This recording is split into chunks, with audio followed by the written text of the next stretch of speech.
आता आपण गावाकडे बघतो, की मुलींची डिग्री झाली, मुली ग्रॅज्युएट झाल्या, की लगेच जे पॅरेंट्स आहेत, ते लग्न लावण्याकडेच जास्त लक्ष देतात, रॅदर दॅन तिचं स्पेशलायझेशन, तिचं जॉब बघावं. मग अशांना तुम्ही काय सांगाल? कसं आहे मॅडम, जसं तुम्ही म्हटलात, की गावाकडे मुलीचं डिग्री झाली की लगेच तिचं हो, लग्नाचा विचार लग्नाचा करतात. विचार करतात. मी तर इथपर्यंतही काही केसेस पाहिलेले आहेत.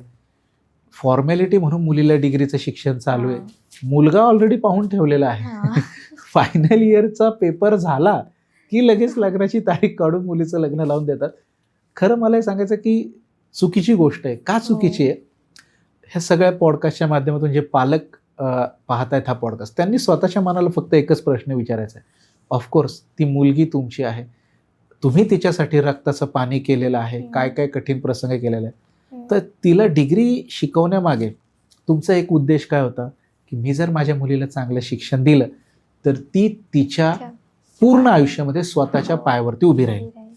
भविष्यात देव न करो असं हो, पण जर काही खडतर प्रसंग तिच्यावरती आला, फायनान्शियली असेल, तर ती तिच्या पायावरती उभी असावी. भविष्यामध्ये जेव्हा लग्न होईल, ती तिच्या सासरी वगैरे जाईल, तिथं तिने चांगला हातभार तिच्या घराला लावला पाहिजे. त्याच्याही पुढे जाऊन तिच्या होणाऱ्या मुलाबाळांसाठी ती सुद्धा एक आदर्श बनली पाहिजे.